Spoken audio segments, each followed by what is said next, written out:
कुम्हार का जादुई घड़ा। तो जी हाँ दोस्तों, आप देख रहे हैं ग्रैंड मदर स्टोरी टीवी। तो चलिए, आज का कहानी है कुम्हार का जादुई घड़ा के ऊपर। तो चलिए कहानी स्टार्ट करते हैं।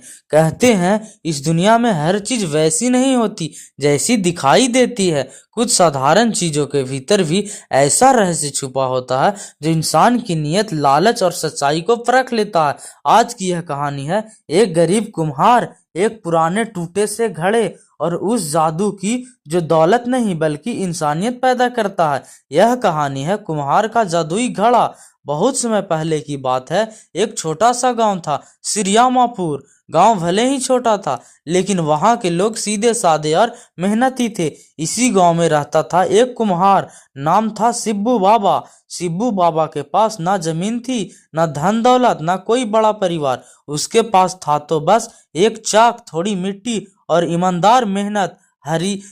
सिब्बू बाबा रोज सुबह उठता, तालाब से मिट्टी लाता, चाक घुमाता और सुंदर सुंदर घड़े, सुराही, दिए बनाते। गांव के लोग कहते थे सिब्बू बाबा के हाथ में जादू है, लेकिन सच्चाई यही थी कि उसके हाथ में नहीं, उनके दिल में सच्चाई थी। सिब्बू बाबा गरीब थे पर दुखी नहीं।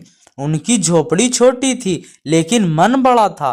कभी कभी जब कई दिन तक बर्तन नहीं बिकते तो वह आधा पेट खाकर सो जाते, लेकिन कभी किसी से शिकायत नहीं करते। वह कहते मिट्टी सिखाती है झुकना और चाक सिखाता है घूमते रहना। एक रात तेज आंधी और बारिश हो रही थी। शिबू बाबा अपनी झोपड़ी में बैठे टूटे घड़ों को देख रहे थे। अचानक ठक ठक ठक दरवाजे पर किसी ने दस्तक दी। इतनी रात को कौन हो सकता है? दरवाजा खोला तो देखा एक अजीब सा बूढ़ा साधु गीले कपड़े में खड़े थे। साधु बोला, बेटा आज रात मुझे आश्रय दे दो। हरिदास ने बिना सोचे साधु को अंदर बुला लिया। और हाँ गाइस, शिबू बाबा का नाम था उर्फ में हरिदास, जो कि हरिदास पुकारू नाम था और ओरिजिनल नेम शिबू बाबा था। तो शिबू बाबा ने साधु को अपना थोड़ा सा खाना दिया,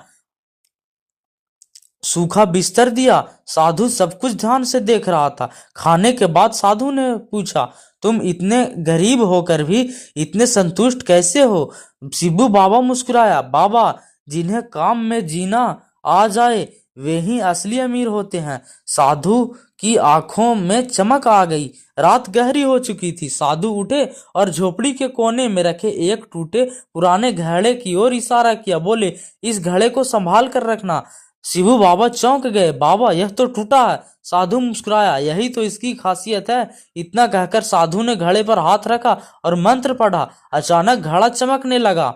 साधु बोले, यह घड़ा जादुई है, जो भी इसमें डालेगा वह दोगुना होकर निकलेगा। लेकिन फिर गंभीर स्वर में कहा, ध्यान रखना यह जादू लालच वालों के लिए नहीं है।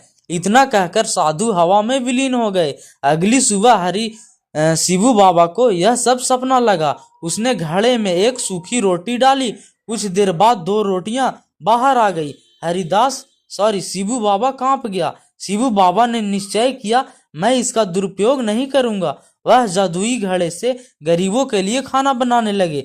भूखे बच्चों को भोजन, बीमारों को दवा, बूढ़ों को सहारा। धीरे धीरे गांव में है खुशहाली आने लगी। लेकिन जहां जादू होता है वहां लालच भी पहुंचता है। गांव का सेठ धनराज सब देख रहा था।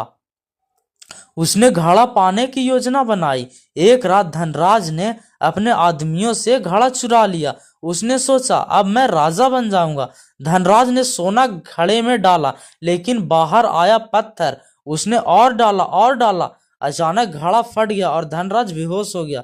सुबह गांव वालों ने देखा, घड़ा फिर से शिबू बाबा की झोपड़ी में था। साथ में एक आवाज गूंजी, जादू घड़े में कहीं नियत होती है। हरिदास यानी शिबू बाबा ने घड़ा मिट्टी में गाड़ दिया। इस कहानी से हमें यही सीख मिलती है दोस्तों कि लालच विनाश का कारण है। सच्चाई सबसे बड़ा जादू है, जो बांटता है वही पाता है। तो जी हाँ दोस्तों, आशा करते हैं शिबू बाबा की जादुई घड़ा वाला कहानी आपको काफी ज्यादा पसंद आई होगी। तो ये सिरियामा गांव के लिए माइंड स्क्रिप्टिंग कहानी था दोस्तों। तो इसे आप सच से रिलेटेड नहीं जोड़िएगा। तो मिलते हैं कल किसी नेक्स्ट स्टोरी में। तब तक के लिए अपना ख्याल रखिएगा। Take care and bye bye.